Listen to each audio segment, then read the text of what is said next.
Is committed to you, and this is a story we have brought you every step of the way. It's a new detour in place on I-85. Officials say they're doing this so they can pave before removing the chutes in the I-85 widening project. Now, it started last night and will last about 3 months. The exit ramp from I-85 south to Highway 110 is shut down, and traffic will be detoured to exit 87, where drivers can get back onto Highway 110.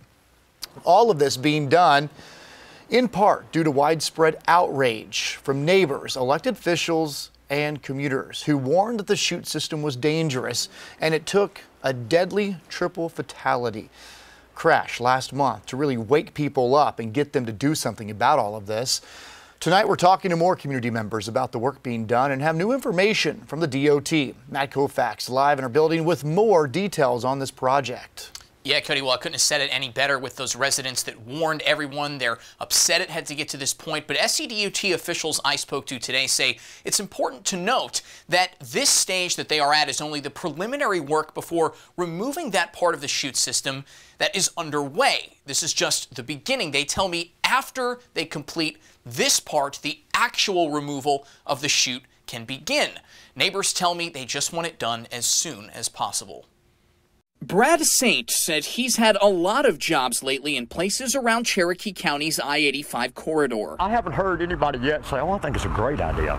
You know, we all complain about it. He's talking about the chute system of traffic, which he says has been a nightmare to navigate. What they've got going on up there with the whole chute system and whatnot, it's making it worse. And it's definitely, I think if they remove it, it can't do anything but help. SCDOT saying on Twitter they are ahead of schedule on a project to eliminate the first 5 miles of the chute from exits 81 to 86, sharing this photo and encouraging people to move slowly through the area. Safety is the biggest issue. Luke Langer gets off at exit 80 every day before work, a little ways before what he calls the worst part of it all, where a 7-car triple fatal happened in July. Langer says he's more aware of that accident every day he's behind the wheel. Having them in the single lanes is just too susceptible to crashes. SCDOT says this stage, 50% complete, is just the initial work before the real removal can begin. We asked the department what this means. They tell us they need detours to reroute traffic before they can begin to tear up road. People like Langer say 5 miles is a good start, but while this widening project is going on for another 2 years, he'd like to see as much of, if not all of, the chute removed as quickly as possible. I feel that it is a safety hazard because one small error,